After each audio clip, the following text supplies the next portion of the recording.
medical recommendations. Before starting a treatment program, Car crashes don't happen in slow motion. Uh-oh. They happen fast. In a crash, there's no time to check if your child's in the right car seat. Don't think you know. Know you know. Visit safercar.gov/the-right-seat. A message from the National Highway Traffic Safety Administration and the Ad Council. There's no greater pain a parent can suffer than losing a child. And yet heat stroke Trinity, deaths do and you hot have a cars sub are on the yet? rise. The temperature we're inside a live. vehicle can reach deadly levels in just a few minutes. Leaving are? windows cracked does Yeah. not help. These preventable deaths can occur even when the outside temperature is as Just low waiting as for the, 57 degrees. yeah, Never just waiting leave for the your go-ahead baby so or I can run the child in a intro. vehicle, even for a short period. And always check the back seat before you get out of the car. Where's baby? Look before you lock. Paid for by the National Highway Traffic Safety Administration. 100.7 and 1680 AM. The following show and its There we go. content are the responsibility of the show's producers and participants. Information related in this program is not meant to substitute medical recommendations. Before starting a treatment program, you should consult your physician. T-minus 10, 9, 8, 7, 6, 5, 4, 3, 2, 1, 0.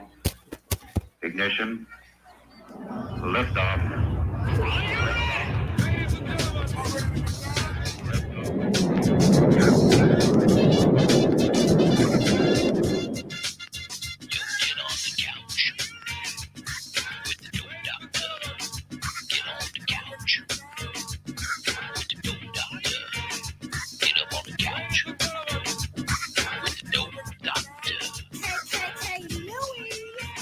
Shut up and sit down.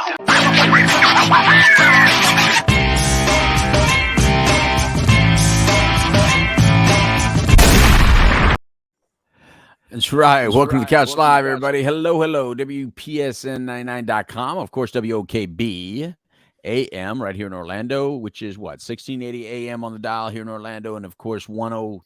100.7. 100.7 FM. 7. That's right. That's right. I am the street certified dope doctor here with you. This is Dope and Dharma, the Couch Live edition of Dope and Dharma, which we do every Monday night here on WOKB radio in Orlando area. And of course, for those of you listening and watching a different way, I'll have my partner in crime, the Dharma guy, Trinity Phillips, explain to you how you're listening to us or how you can watch us if you want to join us this way. Go ahead, Dharma guy. Yes, sir. If you want to watch us live, if you're not currently doing that and you're wanting to watch us live, you can go to facebook.com/WPSN99, or you can just look up Dope and Dharma. And we're also on YouTube right now, live on Dope and Dharma. There you go. And of course, our producer here in the studio over there at WOKB is our man. I'm going to give him we got to give him another name. Give him another name because it just says the Couch Live on there when he comes on. Man, what can we put on there? Can we put anything else on there, Dharma guy? Can we put Shaw, man? Yeah, The Relaxer. man. The Relaxer? Well, that sounds a little bit like a different Dharma show. guy, the dope doctor, Yeah. the Relaxer on the Couch Live. Yeah, Chili Chill. You know? Chili Willy. That'll work. It's the yeah, show that'll work. man right Chili here. with it. I The got you. Shaw man, there it is. I like that. Let's do that. Whenever he gets on, Trinity, that's what you got to do. You got to change it to the Shaw man. Right on. We got Chris Shaw over there at WOKB Studios. How's everything going, Shaw? You already know. Oh, there it is right there. You know. Yeah, it's all going good, right? You know, and so here we are.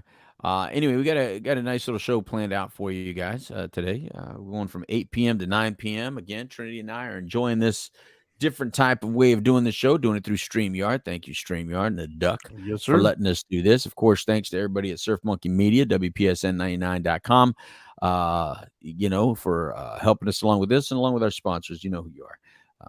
Remember, while we're talking about addiction, while we're talking about recovery, which we've been doing for the last 23 years, if while we're talking about it, something inspires you to want to get help and want to do something about it, you can call 833 Now Matters. That's 833 Now Matters, so that someone from the Now Matters More Foundation can help you out. It doesn't matter what state you're in. You don't have to be in Orlando. You don't have to be in the city. You could be anywhere in the country, in the world, really. You know, maybe we have some outreach in some country you're trying to get help. Then we'll try to help you out with it. But other than that, let's get on with the show, Trinity. All right, so what are we talking about today, Senor Trinity? Well, I think it was last week.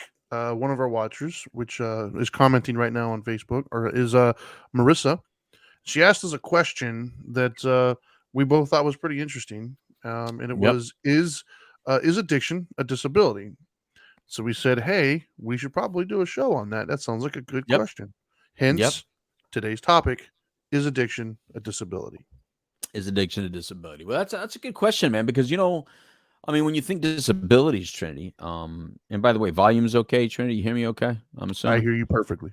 All right. So when you think disabilities, I don't know about you, but I tend to go right to the aspect of it is something that if you have it, you can collect disability. I mean, is that the wrong way to think about disabilities? But as soon as I hear disability, I automatically think somehow you can collect some sort of benefit from it. I'm not so sure that's the right way to view it, and I don't know necessarily why I automatically think that, but I do. What about you? When you hear the word disability, where does your head go? Well, to be honest with you, once I found we were doing this for sure, I actually did. I looked up like what is before I could see. I'm the analytical dude, so I had to first what is the definition of disability, like before I Okay. would get further into that, because my emotional thoughts are one thing, but what is what's classically considered that. So I looked it up and said the legal definition of disability states that a person can be considered disabled if they are unable to perform any substantial gainful activity due to a medical or physical impairment or impairments which can be expected to result in death or which has lasted or can be expected to last for a continuous period of not less than 12 months. So, when I hear disability, the first thing I think of is Mm, wheelchair. I don't know why. That's just word association. But when I right. looked it up, based upon that definition, my answer is yeah, it's definitely a disability. And then my journey, if you will, led me to think, okay, well, if it's a disability, then can you get disability benefits? The answer is no, you can't. So I thought it was very interesting. Okay, Wait, so you hold just on. stop there. Yeah. If you're disabled, you can't. If it's a disability, you can't get benefits. But if you're disabled, you can. Is that what you're saying?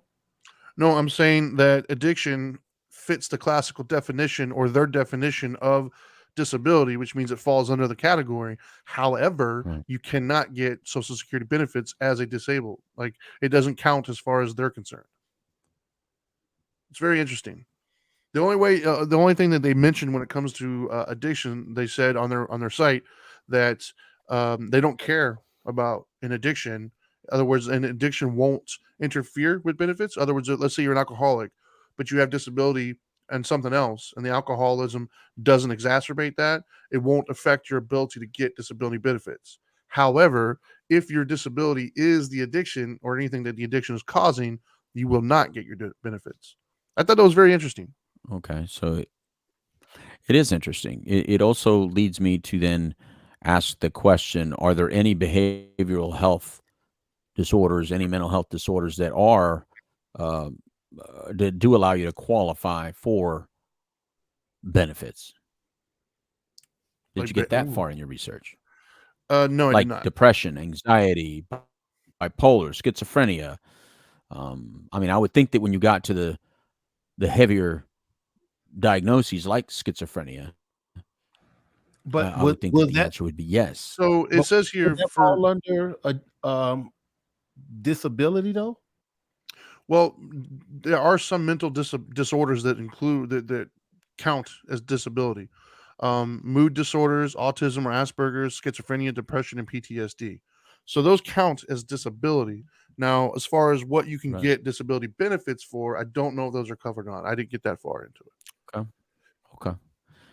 See, I think that it automatically makes me go there with my thinking because I can't help but think of a disability without being again able to collect some sort of benefit if you are disabled. Yeah.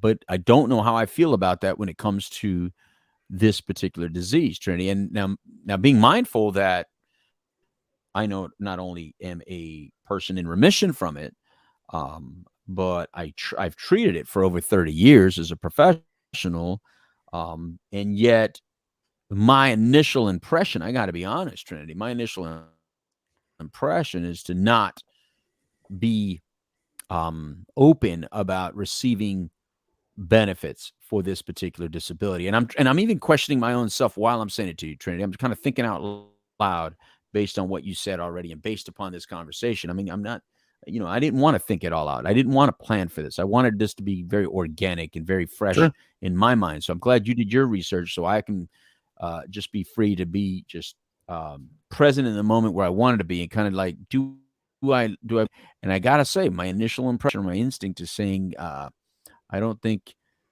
I'm comfortable equating it to a disability of movement. You know what I mean? Or a disability that keeps you from being able to work because there is such a because there's a treatment attached to it that if you do it, you are not the same person. The recovery and remission from this is there within grasp. If you follow some protocols. Now, I do realize that your disease may disallow you or prevent you or keep you from doing so successfully, maybe the first time, maybe even the 100th time, but it's there within your grasp. I think that's why it's making it difficult for me to just, compare it to maybe a physical disability. Like you said a wheelchair earlier, like someone like Marissa who is watching right now. She can't go to meetings, go to therapy, get a doctor, and then, within months, then now be able to walk freely without her wheelchair. You know what I mean? So I don't equate it equally, and I'm not so sure it's right for me to not equate it equally or wrong for me. I haven't decided yet. Where are you at it when you first think about it? So I think my knee-jerk response is to agree. And I'm also going to mix my emotional response in with a little bit of the actual, I guess, logistics of everything, right? So when all that stuff was happening with my heart, it made me think, hey, does this count? Because I saw sometime it said something about disability with heart conditions and whatnot. And then you and I were having a conversation one day, and it was frustrating that none of the doctors, none of them seemed to be in a rush to deal with any of this. And so, like, in theory, had I had a job that required a lot of movement and things of that nature, what would I be doing right now? And so I did look into to see if it was even possible, right? And so that's when I learned for the first time what the requirements would be to get some sort of a disability, benefit, if you will. Essentially what they're wanting is if you can't do, now granted, I know there's outliers and there's loopholes and things of that nature. I'm just going off the gist of what was told to me. In order to qualify for a disability, what they're looking for is you can't do any job. Like you can't even sit and like monitor a screen for any length of time, that kind of stuff.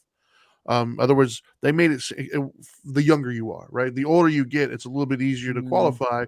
But when you're younger, it's a little bit harder as far as the requirements. I mean, this was a pretty well-off disability attorney that I spoke to. Like, this is all they do. They've actually helped out many, many people I know get it. And this is what they told me. They said essentially at the younger age, and they consider younger is like under like 60, under. Are you fit? Now they don't care. That's the thing, is they don't care if you can make enough money to support yourself with a job. They don't care if anybody wants to hire you or not. What they care about is, are you physically able to do a job? And if you are, then they don't really want to give you disability. It doesn't mean that they won't. It just means there's a little bit more hoops and stuff you got to jump through. So knowing that definition and knowing that as the criteria, I kind of have to lean with you on the fact of, I don't think, being addicted doesn't mean you can't do a job. Now, granted, if you're high or you're drunk or whatever, yeah, you're impaired, but that goes with anybody. My immediate fear, to be honest with you, thinking about all this, if I'm just going to cut straight to brass tacks, the idea, like, I just picture too many people just taking up drinking and saying I need a disability. Like, I just see it going really off the rails very quickly. So I don't think that would be a good idea. And I agree with you. You're not going to, I have a hard time equating somebody who like lost both their legs and something and with somebody who has an addiction problem. Like, I have a hard time equating those two in my life. I don't know if that's right or wrong, but that's kind of where I'm at. Yeah. And it makes me start thinking that like maybe there's levels of disability. Like, I know, like, my father is a, is a retired command sergeant major Army. definitely was injured to some degree, maybe not by bullet or by fire, but was in combat, and therefore the PTSD is there. Right. As he's gotten older, it's a little bit more evident as we've learned more about post-traumatic stress disorder, as we've learned more about Agent Orange and the effects of that. You know, he was there for 3 TED offenses, 3 major TED offenses out of 4, I think. What's a TED offense? It's when there was a whole bombardment of people. I am not the guy to ask. I'm sure there's somebody watching or listening Okay. who understands, you know, that field knowledge a lot better. I'm just going by, you know, how my father explained it, and he kind of said it quick. I guess it was 4 major TED offenses, which means that on all fronts they were being attacked at all fronts at the same time. It wasn't just little battles; it was just like a full-fledged attack coming Like a from all fronts full-fledged gun and all battle sides of at the same time. all sides. Yeah. From all over the place. Yeah, from all sides, where it was a completely horrendous deal, and apparently he was there for 3 of them. And so we now know that, you know, his COPD, so the lung issues, we know some of the stuff that he has to deal with is definitely related to COPD and PTSD, which they're now linking a lot of this to the Agent Orange. So when I think of my father and think of his hearing loss and think of all his difficulty in walking now, you know, as a result of a serious injury he had, that yes, in time he went from a certain percentage of disability. Now he's at 100% disabled under the military VA standards, and it took a long time to get there. I mean, this guy's he's 83 years old now, but Right. it took that long to get to permanent disabled, where little by little they would increase his level of disability. So I think that when I hear this, I automatically go to the fact that maybe there's a certain percentage that once you hit a level or a percentage of disability, it becomes to the point where benefits can be awarded to you. Whereas Right. I think the disease of addiction, even though it's ugly, we don't like it. We don't like the decisions that people make while they're suffering with addiction, and the horrific things that they can do while they're suffering with it. I just don't think it's worthy of financial benefit or certain benefits. Now, Right. if you tell me insurance benefits, I would say absolutely. I would Of course. say, I mean, yeah, because I think that anyone that suffers addiction, if that's a condition that meets criteria for disability, which clearly you just read it and it did, then you should be eligible at least for the behavioral health insurance.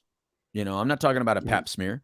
I'm not talking about, the ability to go to a Planned Parenthood or anything like that, or dental work. I'm talking about something specific. I'm talking about behavioral health benefits that allow you to go to detox, allow you to go to treatment, allow you to get therapy, allow you to get medical help to deal with your disability of addiction. Now, in that respect, I think that we could have maybe some healthcare reform to do a carve out specifically Right. for this level of disability. Now that I Yeah. think I can get behind. I think that would interest me. Yeah, I think I could agree with that as well. We have quite a few comments. Let me get through, Okay. some of these real quick. Okay. So a Put 'em couple on, of let me them see. a couple of them were commenting. Yeah, you're live. Margie from Facebook said, "Hey fellas, what's up, Margie?" Margie. Look, Marissa put our website on there for us. Look at that, nowmatters.org. And Marissa said, "I won't run either of you over, so don't be afraid to be honest with your opinions." Then she said, "Darn." She didn't use that word, but we're on radio. So, darn Trinity, you did your homework. This is already a much deeper than I thought it would be. Of course, girl, we do our Right. homework. Then she said, We? as far as the topic, you do your homework as well. You're a cat. We all know that. She said, anxiety can be considered a disability. I believe they probably have to interview you to find out, like Trinity said, if you can do the job or not. Then she said, as a physically disabled woman from birth, I think addicts in recovery should be just as eligible for benefits if they can't do a job as anyone else. It shouldn't stop them from receiving it. On the other hand, like I think Louis is trying to allude to, the word disabled has a connotation like you can't do something. After you get treatment, you can take your power back from the disease and are able to do a lot more. The level of powerlessness that happens when addiction has its grip on you can be, and then it said can be C. I can't read the rest of it. Clara says, I also agree. And then finally, Marissa said, don't be afraid to say that. Trinity, I appreciate you being careful, but I say the same thing about some physically disabled people. Some people do use the system. It's a shame. We might have a different answer to the topic tonight if that weren't the case. So, Right. and right. I from Yeah, our and setup, I can't read the rest of her other comment, by the way. But that's okay. Well, I think she just Okay. said the last thing she said can be the case. oh, okay. Oh, okay. All right. So, Shaw, so far with what you're hearing, I mean, in your understanding of disability, Shaw, what are you thinking?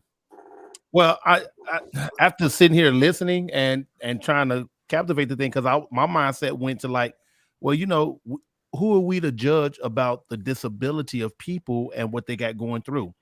My aunt, for example, has fibromyalgia where it causes her body to lock up sometimes and she can't even move out of the bed. But Yeah. I never asked if she's gotten disability or anything, because my auntie is one of them women that just, man, I don't need your help. Let me go do it myself and just get it done. But Right. Right. you done put me on the fence now. So I'm on the fence after hearing what was discovered, and addiction. Yeah, I'm on the fence right now. I don't know. But I'm not judging. All right. Am I? Yeah. Is that considered judging? Yeah, that's fair. Well, no, that's fair. I really, I think the more I think about it, the more I'm leaning towards levels of, Right. and I'm not sure that there's not levels of. I'm going to guess that there are. And look, if anybody out there's an expert in this field of disability, what is disability, what isn't disability, and what constitutes reimbursement or protection, or even better than protection, benefit.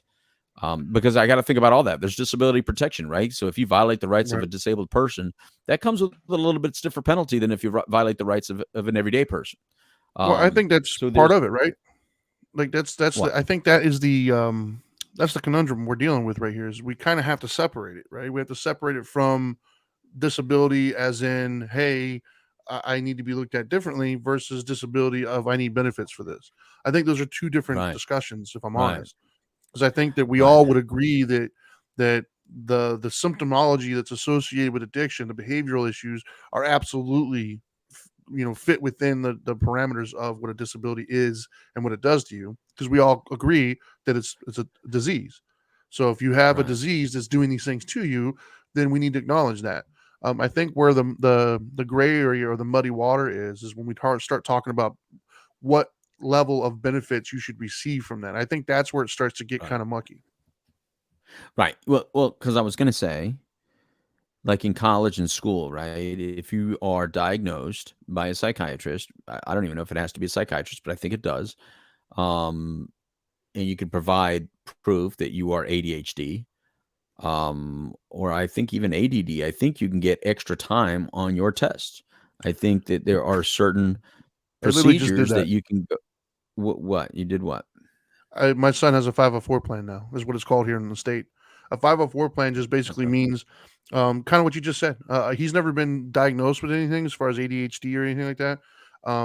Just with the Orange County public school system, the way it's set up now is if all the teachers and the parents and stuff can agree that your kid would benefit a little bit with some extra time, or if they read something to you, or they move you away from certain distractions, things of that nature, then it's called a 504 plan, and they renew it every year. If you get it seen, if so, like I'll use my son as an example. I mean, I don't mind putting some of his stuff out there. He's 11. He gets distracted easily. My assumption he's got So, some. so Go ahead. time out, and this is why TikTok. This is why TikTok was calling you a violator to his life, and they Yeah, wanted to harm you Right. sure, Right. because you don't sure. care putting his stuff out there. Yeah. But go ahead, Trinity, Yeah, Mister Anti sure. TikTok, Right. violator, abusive father. Yeah, I'm a horrible person. Go ahead. Although Go he's ahead. graduating from 5th grade tomorrow morning, by the way. That's why I can't do Oh, the show early. congratulations! Yeah. Yes, he's having a promotion ceremony, is what they're calling it. He's going into middle school finally. But no, I mean he gets excellent grades, right? Like when he actually sits down and does it, he gets like straight A's. He's incredibly intelligent. However, Right. he gets distracted easily. If somebody's doing something, he's going to look over, which I'm the same way. I honestly believe pretty much everybody has a touch of ADD or ADHD. I don't think that's a rare thing. Yeah, I think we all have something of it. But for him, I was just noticing that his teacher and him were kind of getting into a little bit over things that I thought could have been helped out had he just been given a little bit more of a structured environment. And so when I talked to the teachers, they brought up the 504 plan. I looked into it. I called around, and he qualified for the 504 plan. And it's only been maybe a week because school's ending now, and summer's coming up. But in the last week or so, they had FCAT testing, which is our statewide, ran test. He was on the 504 plan. It was enacted, and he was actually doing better. Like, his behavioral issues at school were not as intense or whatever. And a lot of it had to do with removing some of the distractions and letting him focus a little bit better. And so, yes, like, it's funny that you bring it up, but yeah, it's called a 50, at least in this state, it's called a 504 plan. Okay. And so we know those exist, right? And I'm sure in other states they have something similar, if not the same thing. So that is due to a disability, right? I mean, isn't it? So I don't know. I think if the name of the show is addiction a disability, I think the answer is clearly yes. It meets the Webster's definition of disability. In any other definition that you may be going by is just your own head. And I think by most normal educated heads, I think we could say that it qualifies as a disability as long as you don't automatically say disability equals benefits, as long as you don't say disability equals protections. And I think that's where we get into more of a discussion. Am I wrong, guys? Am I wrong that that's when it seems like the arguments would be? No, I'm well. First off, the way you said it, if whatever is just in your head, that I'm sorry, it's not funny, but it's just in your head. But whatever your presumption is, because we redefine everything. Yeah, because everybody's got definitions in their head, man. Everybody wants to change the definitions of words these days, man. Don't get us started. And so Webster put definitions in place. We all agree with Webster when we agree with them, right? And then all of a sudden, you don't want to agree with Webster because you get what's in your head bunched up. Well, I've actually got a just question in your head, and you deal with it. That's matter of fact, you might have a disability. If you don't agree with Webster, you might have a disability. There you go. Well, there's a lot of disabled people then. I actually do have a question for our listener, right? So Marissa's the one who actually originally posted this thought on one of our previous shows. Right. So I'd like to get Marissa, if you're still watching, can you comment on the Facebook page where your mind was at when you asked the question? Because I think something occurred to you and you asked that question. So in what context did that question come about? Because I think that's obviously we have to ask ourselves, why does this matter, right? If we label it or not, like, what is the purpose of trying to see if it is? And if it is for the benefits, then I agree that's a much bigger conversation. Trinity, I suggest you just send her the link and let's just bring her on if she wants to come on. Whenever she logs on, just go ahead and pull her up and we'll have her on as long as she has a good Wi-Fi, better than mine. What's the harm? No harm, no foul. Also, so send her the link. And also, you can call in. You can also call in. She can call in. It'd be easier because I'd have to. I don't know. Do things. 407-894-1680. That's the number. There you go. All right, say it again. Just what, Shaw? Can you just put it on the chat right there? Okay. All right. So again, I want to get back to I really do believe that as long as we're not giving extra monies or protections to somebody, I don't think most people care what we call a disability, what we don't call a disability. Here's what I could already hear people say though, Trinity, is like, don't make excuses for the person. You know what I mean? They made a choice, right? So we already know that there's a stigma attached to addiction and behavioral health issues, right? First of all, we haven't even really come out with a good name from it. We went from mental health to behavioral health, which both of them sound ridiculous to me. Mental health makes it sound not so good. Behavioral health doesn't make it sound any better to me, right? But somehow that's where we're at these days. But we know there's a stigma attached to especially addiction, the disease of addiction, where many people feel that because it comes with a decision, that it's due to the decision rather than due to the biology or chemistry or maybe some other issues that may be out of that individual's control. People feel, well, if I drink and I can handle it, you should be able to drink and handle it. Well, guess what? Some of you people have food allergies. And so like I would tell you, I can eat peanuts and shellfish. And then there's people like Shaw, who's somehow wimpy and he cannot handle it. He can't handle his shellfish and peanuts the way me, a man, can. Right, Shaw? Yes. Right. And then we have me, who I can have sugar in plentiful status. I can eat 6 donuts if I choose to. But then you have somebody weak like Trinity, who's too dumb I to be can able have to 6 process donuts. sugar properly, to be able to process sugar properly, which is why he's diabetic. So that's because he's dumb and unable. Isn't that right, Trinity? I'm not insulin dependent, so I can have 6 donuts. Yeah, you can't prove you're diabetic, meaning you cannot. That's You all just right. think you can. So anyway, but if people would talk the way I just talked to, by the way, people, that was all as a joke. So do not think I'm No, really no. We're gonna cut that clip out, and I'm gonna share it everywhere.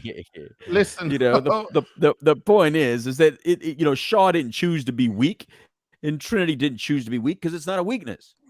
It is a form of a disability. It is a form of a disorder in place. Now, here's the difference, Trinity. Is a disability a disorder? And is a disorder a disability? Are those the same words relatively? That I don't know. I didn't look that one up.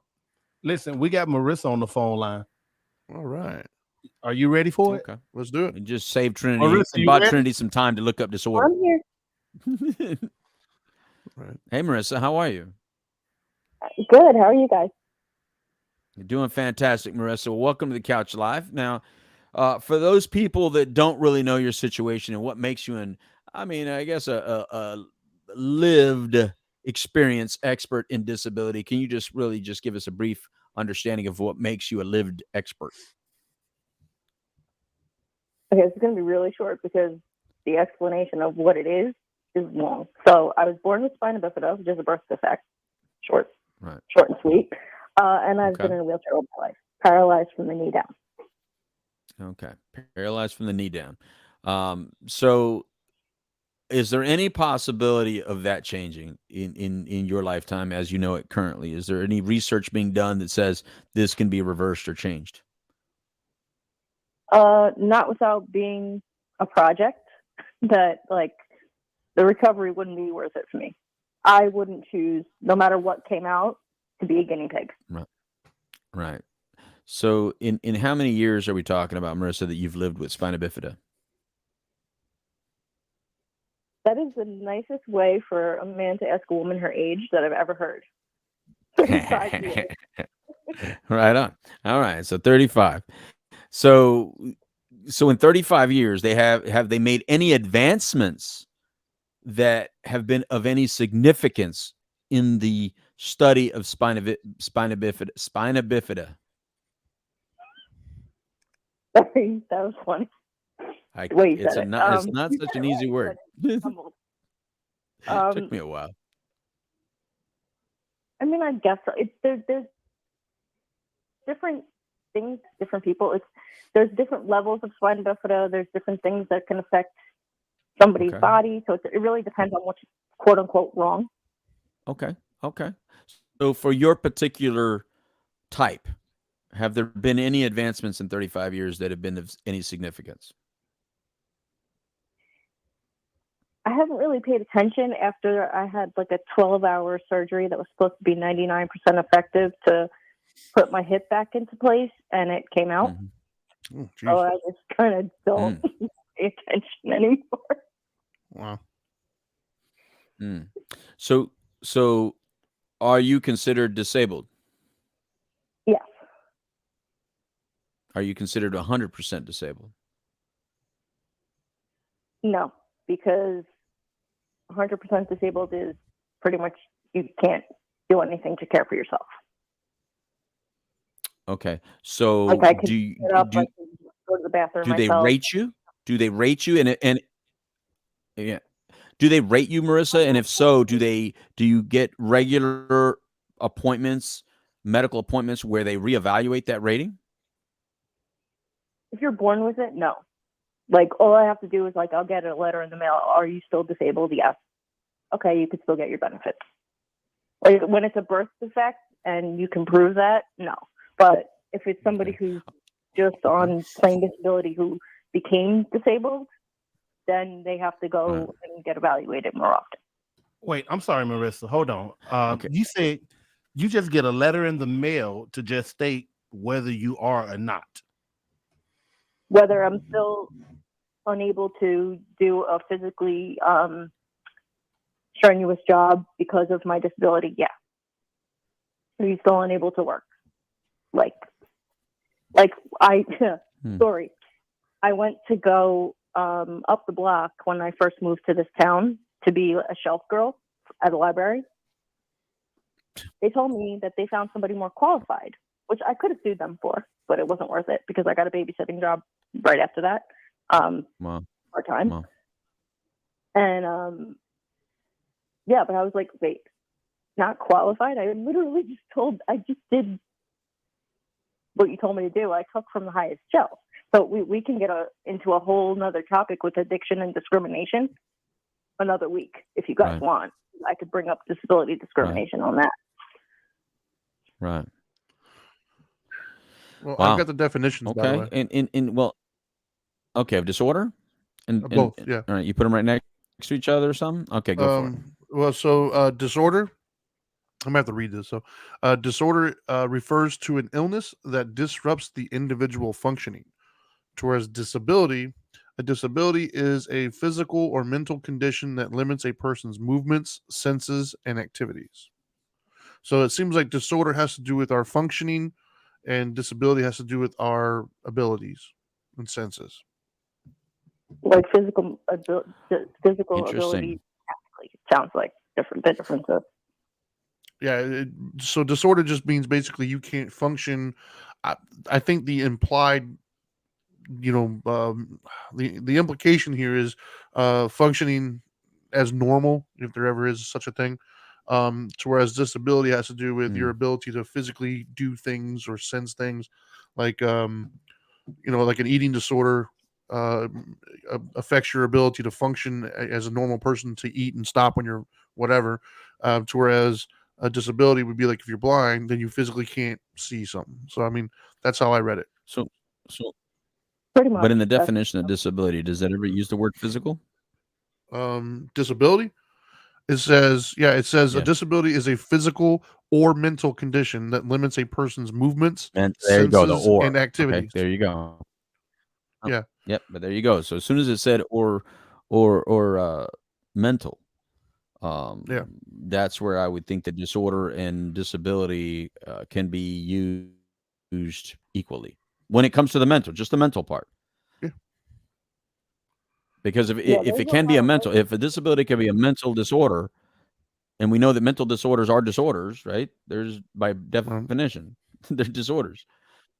So I guess when it comes to the psychological component, it's both.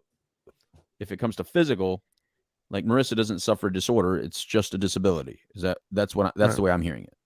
Yeah. Yep. Okay. And it So said for in disorders, they can usually be treated, if you will, Right. with medicine and stuff Right. like that. Whereas a disability, Right. you can't treat somebody who's missing a leg. Well, I guess technically you could give them a prosthetic, but Right. And I guess do you guys think I'm wrong? Am I wrong to believe that whenever we have these kinds of conversations, if it gets to the point of government, or if it gets to the point of any kind of authority figures, having this conversation, it's because we're talking about monies, right?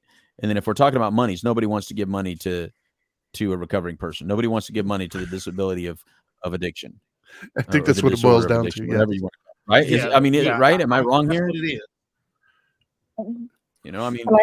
is. Go ahead. I think it has to be twofold, because just like for me on a government level or a medical level, yes, I want to be considered disabled, quote unquote, because I want to be eligible for the things that are out there, as far as, whatever it is. Like, Right. if something were to go Right. wrong, or if I'm eligible for any money if I can't do a full-time job. Yes. And I think that if an addiction did something to an addict, whether it was a car accident or whatever it could be, something even, mentally, like maybe after an OD, if that happens because of an addiction, they shouldn't be any less able to get those benefits than somebody who, like, let's say was born with it. Like, I think the Right. fact that in recovery, and mind you, to anybody listening, I am not in recovery. I don't classify myself as an addict. I'm the loved one of an addict. So if anything, I would be a codependent, recovering codependent. But the way that I look at it is, if you, okay, no, my phone screen went dead, but you're still there. So if you go to treatment and you're a totally different person, you know, that's one thing. Right. And you can get, if, like, let's say your addiction did something to you where you are not physically or mentally able to do something in the world, you should be completely eligible to get what you need. But like you guys said, I don't want people using that. And I also don't want the stigma that comes along with the word disabled to affect even more people in society, like peer to peer. Yeah, and it's really hard to socially, separate that. the stigma. Yeah. And look, If you and guys to be quite honest with you, look, you know, everybody wants the benefits of something, but they don't want the stigmas attached to it. That's the norm, right? I mean, Yeah. we want the benefits that come with what, you know, what we can get. Now my issue with this is that even when we're talking about jobs, like when you says when you said unable to get, you know, jobs, it's certain jobs, right? And you may not be able to look, there's a lot of us out there with all different kinds of issues. Let me call them issues. Let me not say disorders. Let me not call it disabilities. None of that. I'm just going to say issues, different issues. And don't take issue with that. If you want to take issue with that, call Trinity. You know, he'll filter through the complaints. But what I'm saying is there's certain issues that I have that disqualify me to get certain jobs. For instance, I cannot be a professional football player. I cannot be a professional basketball player. I cannot even be a jockey. You know, those are some physical issues that I may have, the physical challenges that I have that disallow me from having those jobs. But it doesn't mean that I can't be a Walmart greeter. Like, I'm perfectly qualified to be a Walmart greeter. Now, I think a lot of times people want a job they're really not qualified for, or they want a profession maybe they can no longer do or can't do because of an issue they may have. Now, I'm not trying to make fun of it or make light of it. I'm simply saying that doesn't mean there's not other occupations, that there's a lot of individuals that they can do. And here's where they're stuck with people, that once they receive certain benefits, which they should get, the medical benefits and Social Security benefits are they're not even that much, but they're enough that if you go out there and earn over, like, let's say $12,000, or there's an amount, I think it's $12,000, then it disqualifies their disability. So we force them to not work because we put them in a situation where even though if they can make money for themselves, they have a salary cap. What I don't like is that people with any kind of issue that we've deemed a disability, that we put a salary cap on them and say, you are only allowed to get what we give you and plus 12,000. And then that's it. You're not allowed to make $100,000 a year. You're not allowed to make seven figures in a year. You're not allowed to be a successful entrepreneur. You're not allowed to be, because if you can do that stuff, then you are not disabled. But that doesn't mean they're not disabled. It doesn't. And it doesn't mean they shouldn't qualify for some of the things they get. And those are the reasons that I think that we all get in these arguments or discussions, whether something's a disability or not, because none of us want to come out of pocket and pay for somebody when we look at them and say, well, dude, that dude doesn't, he can work. That dude can work. You know, haven't any of you ever, like, driven down the road, you see somebody begging for money, a homeless person, and looked at him and go, that dude looks perfectly fine. Why is he holding a sign that says, you know, give me money or pay for food, pay for this, or we'll work for food, when they look like they can do a job? Don't tell me you've never thought about that. I think most of us have. But see, that's what I'm saying. I was at that point, but then I realized my auntie was that one with fibromyalgia hitting her body at different points at different times. And you couldn't see it. I stopped looking at, like, well, I don't know what that person really got going on in their life and what they're going through. Right. So who am I to say what you can and can't get? But that makes it harder to classify because Right. then more people can fake it. And the thing is there are, I'll sum it up. There are so many people who deserve and need the services, but there are a lot of people who take advantage of it and ruin it for those people who need it. Right. That's Right. the problem. You know what? And that is the summation. That is the summation. And that's what we all fear. That's why we don't like, throwing labels that come with our tax dollars. Because as soon as a label comes with our tax dollars, we start questioning those that fake it and lie about it. Look, I really think there's a lot of people out there that would have no problem putting money into buckets that help the homeless and help the starving. But because it becomes a political issue, and the only reason it becomes a political issue is because we don't trust where that money's really going, and we don't trust how people are being filtered in and out. And then the Crips and the Bloods will argue about social monies. But the Crips and the Bloods would never argue about these social monies, right, if it wouldn't go through those filters, if it went directly to individuals, and if it was something like you could see in an MRI, you could see, like something real plain as day. And I think that's why, Trinity, you said you think wheelchairs, and so do I. When I hear disability, when I see what's even on the stupid little picture of the parking thing, right? It has a little wheelchair. Well, there's another component here. It doesn't have a brain. It doesn't have a little brain on there that says, "Hey, Louis needs to park closer to." What was that?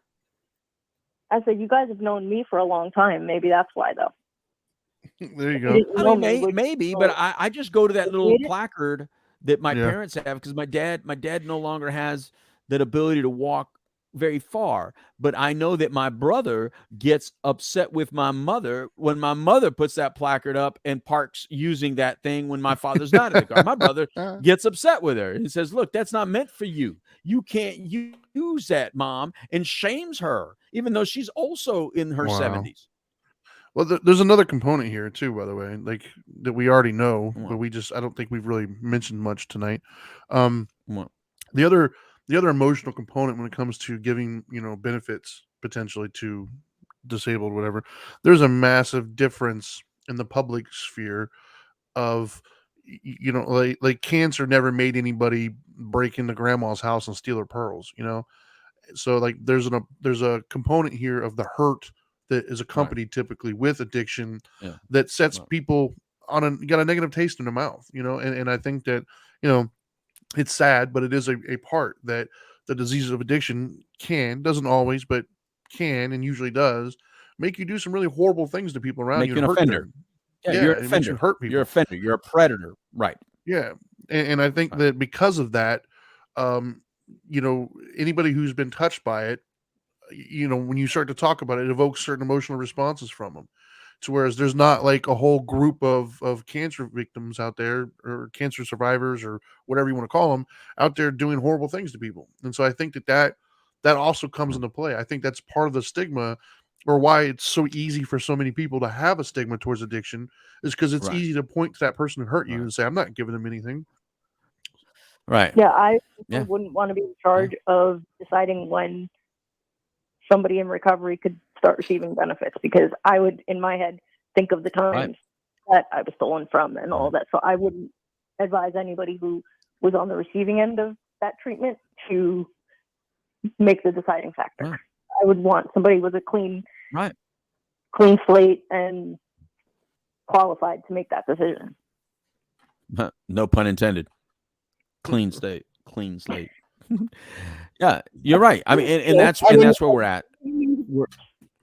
And that's exactly where we're at, man. We all fear that. We fear the abuse of the system. And Trinity, you're dead on point. I think that because of the predatory nature of many, in the offense that many people that suffer addiction present and show in certain stages of their own disease of addiction, that it doesn't make you a very likable human being. And we don't want to give benefits and awards or rewards to people that are not likable. It bothers us, we don't feel sorry for them at that moment. We feel sorry for the victims. And there are many, many victims of disease that don't have the disease. They're on the opposite end. They're on the receiving end of the disease. So that's what makes the disease of addiction complicated in the first place. That's what gives its stigma in the first place. And that's why we need to have more faces of recovery and faces of remission out there so that we can see people that have lived good, productive lives, that have gone through and beat addiction and have lived in remission from the disease of addiction, so that you can see that should many individuals get the opportunity to get the help they need, medical help, behavioral health help, then we can have more success stories. And so that's why I'm pushing that if we do ever see this question on a ballot or this question somewhere where your vote can make a difference, please look at it in that context. Excuse me, that if it comes with the ability to give somebody medical, excuse me, they're cooking something down there that's getting in my throat. If it comes with the ability to give them, it must be. If they give them something that gives them the medical help that they need, then I'm all for it. I'm all for it. If you're classifying something a disease or a disability or disorder to give them medical attention and behavioral health attention, I'm 100% all for it. You know, if you doing were it so that they can sit at home and smoke cigarettes all day long, then I'm against a lot of different public monies that we give that allow people to sit home and smoke cigarettes all day long. But then again, if I'm capped out at, 14 or 20 something $1,000 a year, then, you go do what you got to do. Let me sit home and smoke my damn cigarettes and leave me the hell alone, man. I mean, I'm capped. I'm tapped. That's it. I can't make much more than this. So you may be jealous of me that I'm sitting here and while you're going to work, but why be jealous of me? You're at least able to go out there and make more than 30, 40, 50, 60, 100, $1 million a year. And I am tapped. That's it. So I feel for any individual. Yeah, I know what happens. And I feel for those people. I feel for anybody that's receiving benefits that has a salary cap above them. And I just feel for that situation. I don't think it should exist like that. I think I speak for Shaw and I both when I say I think I speak for both myself and Shaw that if you were stronger man, you wouldn't be coughing from the stuff that they're making downstairs. Yeah, look, just because you can't handle your sugar, and Shaw can't handle his shellfish. I mean, you can't handle cooking. You guys are too weak to handle your sugar and shellfish. And I'm being smoked out here by burnt popcorn or whatever. If you were stronger, you wouldn't be dealing with that. Smoky. I'm gonna go. Guess what? I'm gonna go downstairs in a few minutes and I'm gonna watch Aquaman because I don't know who Amber Heard is, and so my kids are here. Both my daughters are here. John's here, and my wife's here, and we're gonna watch Aquaman so they can show me who the hell Amber Heard is, and it all keep makes everybody sense to away me from your bed. Give the girls quite hugs right. for me. All three of them. I will. Thank you very much, Marissa, for joining us. We'll see you next time, of course. Shaw Man, Tomorrow. Any final words, and who's coming? Hey, just pay attention. Who am I to judge? No, I mean, but who's coming after us, Shaw Man? The side show is coming up next right here. We got All Good Entertainment in the building. We got one of two here already ready to get it in and get it out because he's a strong soldier too. He don't handle hot stuff well. He can't handle hot sauce. Another weak man. Can't handle hot sauce. Can't handle hot sauce. Can't handle shellfish. Can't handle sugar. All you weak men. Dharma guy, final words. Yeah, I would say, gosh, man, it doesn't matter if it's a disability or a disorder. Like, just treat people with kindness, man. Like, exactly. Does it matter if we label it or don't? Like, I think everybody deserves certain human, like emotions and kindness. Like, doesn't matter what it's labeled. That's right. And that's what I got to say. Look, man, I don't care if what you got going on, but if you got something that requires medical attention, behavioral health attention, and you can get better from that medical attention, behavioral health attention, then it's damn straight a disability or disorder. And the words, I don't like them. I don't like the word disability. I don't like the word disorder. But what I do like is remission. What I do like is help. What I do like is better health. What I do like is a better life. And that's what I want you to have, a well-balanced and happy life. Enjoy yourself from all of us here on the Couch Live. Remember, he's at the Dharma Guy. I'm at the Dope Doctor. That's Shaw Man. And this was the Couch Live. It was Dope and Dharma edition of the Couch Live. Adios, amigos. It's time for a taco. Goodbye.